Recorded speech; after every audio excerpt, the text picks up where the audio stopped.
Légende de l'automobile, beaucoup de générations qu'on a réunies dans ce reportage. Voiture extraordinaire, Romain. Alors c'est une voiture extraordinaire, tu vas pas me dire le contraire Non. parce que tu adores ces voitures. Oui. Je pense que si je devais acheter une seule voiture dans mon garage, ça serait la 911 Turbo. C'est une voiture à la fois confortable et c'est une bombe sur circuit. Voici une voiture de rêve qui existe depuis 1976. On les a toutes réunies. Regardez.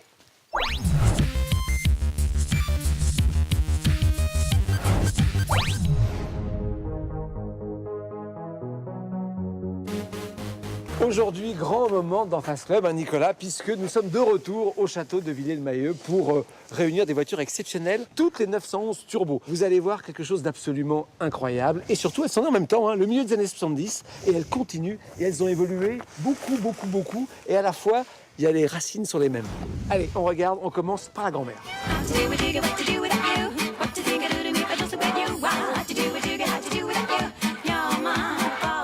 Lorsque cette voiture sort, Nicolas, la Porsche 911, elle a déjà 12 ans, 13 ans, elle est très connue, mais la turbo, elle révolutionne parce qu'elle est totalement bodybuildée. On le voit avec des détails incroyables. Oui, le magnifique aileron pelle à tarte, alors qu'il y a eu du succès, mais qui n'était pas forcément du C'est pas très fin. C'est pas du meilleur goût. Voilà, mais il y a une raison technique, hein, c'est qu'il y a un énorme radiateur à l'intérieur. C'est pas pour faire joli, hein, c'est parce qu'il y a une vraie raison technique. Il faut refroidir le moteur turbo. Les ailes ultra larges, ça c'est génial. Le train arrière est beaucoup plus large pour faire passer la puissance, évidemment. Cette voiture-là fait 300 chevaux. À l'époque, une 911 faisait 230 chevaux et même un peu moins. Donc c'est énorme. Et je peux vous dire qu'à grande vitesse, à l'époque, on roulait quand même assez vite, surtout qu'en Allemagne, on continue à rouler très vite. Eh bien, c'est pas une voiture très stable. Il faut faire attention. Regardez l'intérieur, vintage. Bon, alors on prévient tout de suite les puristes, hein. Le volant est pas d'origine, le tour de compteur est pas d'origine, mais sinon, c'est bon. Mais alors de toute façon, ce qui ne change absolument pas par rapport à une Porsche Carrera normale, de toute façon, c'est vraiment tout de même l'intérieur. Effectivement, il y a un meilleur équipement, mais c'est exactement la même chose. Les 5 compteurs. La seule chose qui diffère, c'est juste le petit manomètre qui est sous les yeux. Absolument. Dans le contour. Pour voir la pression du turbo. Exactement. Et ça changeait tout.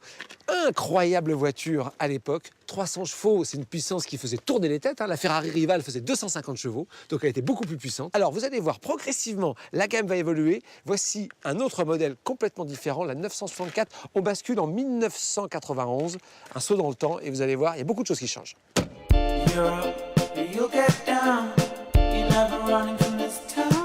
Nico, 16 ans après la sortie de celle-là, ils sortent celle-là, mais on voit qu'à l'époque, Porsche n'est pas en super santé financière parce qu'il y a beaucoup de changements, mais à la fois, on garde la même auto. Effectivement, c'est quasiment la même, sauf pour l'échappement, puisque dans l'ancienne, il n'y avait qu'un seul échappement sur la gauche, bon, une double sortie, et là, c'est un peu plus sympa, on a les deux doubles sorties à l'arrière, on a passé un cap finalement. Il y a plus de chevaux, il y a un peu plus de tenue de route, il y a l'ABS, donc il y a quand même des choses qui ont évolué. Bon, enfin, en 15 ans, quand même, heureusement, hein. On va à l'intérieur, vous allez voir. On a l'habitude, on connaît. Alors, ça n'est pas la même séquence que tout à l'heure, hein. C'est bien une nouvelle voiture. En 16 ans, mis à part le double airbag, c'est quoi la différence? Alors, très franchement, le double airbag, on voit bien qu'ils n'avaient pas l'habitude à l'époque parce qu'il est vraiment super mal intégré. Oui, hein. il est moche. Très franchement, la seule différence, l'unique différence, c'est la console centrale Voilà, avec le le petit bois de levier. vitesse. C'est la seule différence. Voiture un peu plus facile à conduire, mais enfin, regardez, la prochaine, en revanche, ça commence à changer beaucoup plus.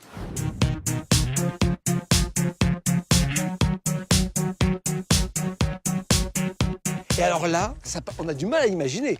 C'est la même structure et pourtant la voiture là, elle est très différente esthétiquement. On voit que Porsche commence à investir et développer la voiture. Ils ont le même habitacle, le même pare-brise, les mêmes portes, mais en fait, regardez, on a du mal à les reconnaître. C'est une révolution. Les feux sont un petit peu plus biseautés. Et puis alors à l'arrière, alors là, on continue à avoir les hanches larges. Ça, c'est la vraie signature du 911. Hein. Les amoureux de 911 Turbo, ils veulent qu'il y ait les roues qui Des galbes. dépassent. Voilà, Des des galbes incroyables. Attention, hein, on avait 300 chevaux sur la première, 320 chevaux sur la deuxième 15 ans plus tard. Là, ça monte. Ils ont eu besoin de vendre. Hein. 408 Voilà. chevaux. Ça y est, là, Ils on ont passe passé à un autre cap. chose. Du coup, ça commence à faire beaucoup de chevaux. Et là, il y a une révolution au niveau des transmissions. 4 roues motrices. 4 motrices. Alors, hein, le cœur de certains puristes saigne en disant « Ah non, pas une 911 4 motrices ». Et en fait, ça va marcher. Hein. C'est plutôt pas mal, on peut partir skier. Exactement. Carton commercial pour cette voiture. Énorme performance. On commence à frôler les 300. On n'y arrive pas encore, 300 en pointe. À l'intérieur, bon ben, forcément, comme c'est le même habitacle, on ne change pas grand-chose. Venez voir. Même chose que tout à l'heure, ça n'est pas le copier-coller de la séquence précédente. C'est bien un nouvel intérieur, mais en fait, il bosse sur quoi? Il n'y a quasiment aucune différence, Stéphane, sauf qu'effectivement, ils apportent les premiers équipements, les premières options. Là, on voit, celle-ci a une finition exclusive en carbone d'origine. C'est magnifique d'ailleurs. Ça paraît fou, hein. Imaginez qu'en 20 ans, entre 75 et 95, ils n'avaient absolument pas changé l'intérieur entre toutes les générations de Alors, 911 turbo. Attention, maintenant, révolution, on passe aux années 2000 avec la 996 turbo. Et alors là, révolution.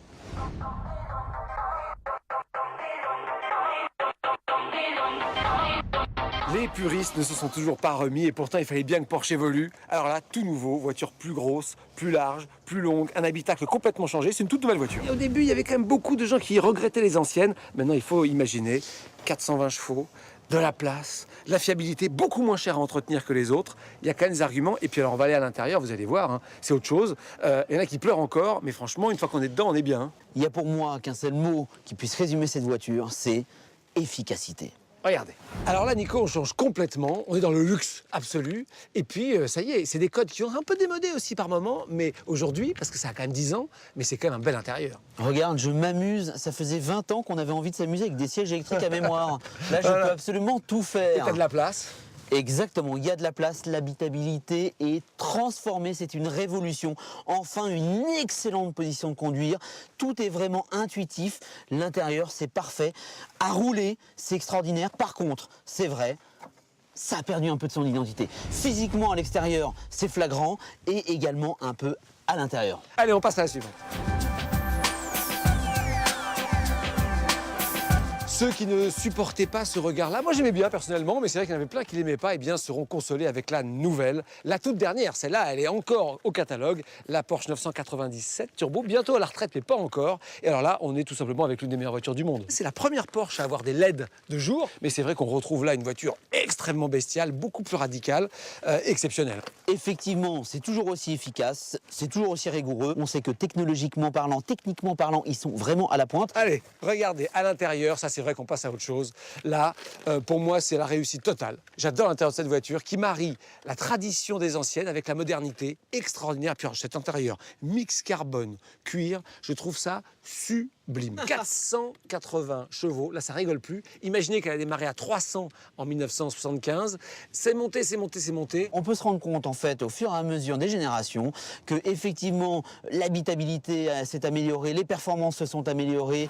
Bon allez Nicolas, on prend la route. Une fois n'est pas coutume, c'est toi qui vas prendre la vieillerie et moi qui vais en prendre la petite jeune.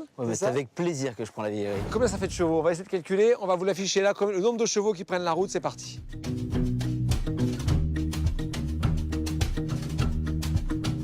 Qu'est-ce qu'il y a? Stéphane, on en a une qui a plus de batterie. Ça y est, Elle est en panne. une Porsche en panne? Non, Mais qu'est-ce c'est qui juste se un problème passe de batterie, c'est pas un problème de fiabilité. Oui. Par contre, on va avoir besoin de la tienne pour la démarrer au câble.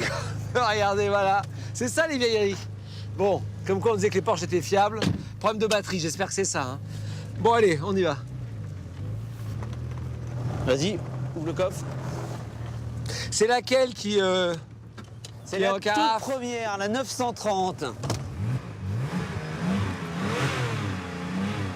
Ça y est, elle est partie. Bon, c'était bien la batterie.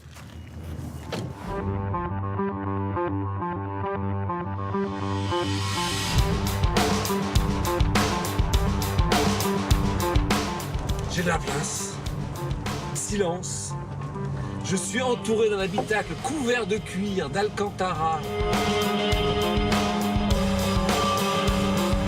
7 Porsche 964 Turbo. Je l'ai jamais conduit, j'ai jamais eu l'occasion.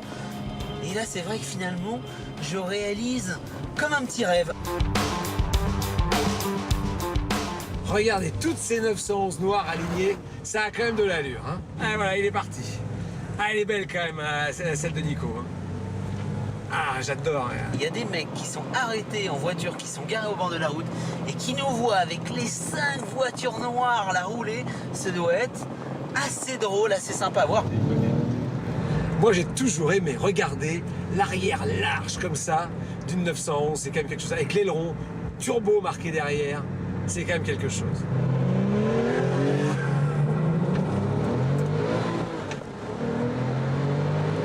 Oh, qu'est-ce que ça marche. Il y a une sorte de petit temps de réponse. Au moment, ça part pas et brutalement, ouah, vous êtes poussé, c'est complètement incroyable. C'est presque physiquement éprouvant. Vraiment, ce qui caractérisait les Porsche 911 Turbo à l'époque, c'était, on appelait ça le coup de pied au cul. Quand on appuyait sur le champignon, c'était une des rares voitures du marché à envoyer aux conducteurs, aux passagers, une telle poussée qu'on était scotché au siège.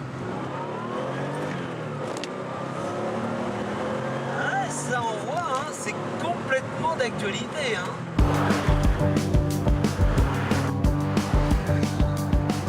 Bon alors je suis en train de me battre avec la clim depuis 5 minutes. En fait il fait vraiment beaucoup trop chaud dans l'habitacle. Va comprendre le mode d'emploi. Est-ce que tu rappuies un coup? Non. Et ben voilà, le bouton il est dans la main.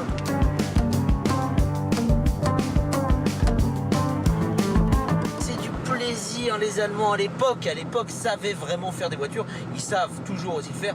Par contre, je suis pas certain que les Porsche 996 et 997 Turbo auront si bien vieilli que celle-ci dans 20 ans. S'il fallait trouver un défaut à cette 911 Turbo, c'est facile, hein, il suffit que je regarde l'ordinateur de bord. Consommation moyenne 19 litres 9, vous rajoutez le petit réservoir, ça fait 350-400 km avec le plein, plus des coûts d'entretien beaucoup plus élevés qu'une 911 normale. Voilà, c'est ça les défauts, mais c'est le prix de la légende, hein, c'est pas une 911 normale. La 911 Turbo, c'est la 911 de tous les extrêmes, et forcément ça se paye, mais c'est aussi pour ça qu'on l'aime et que c'est une légende.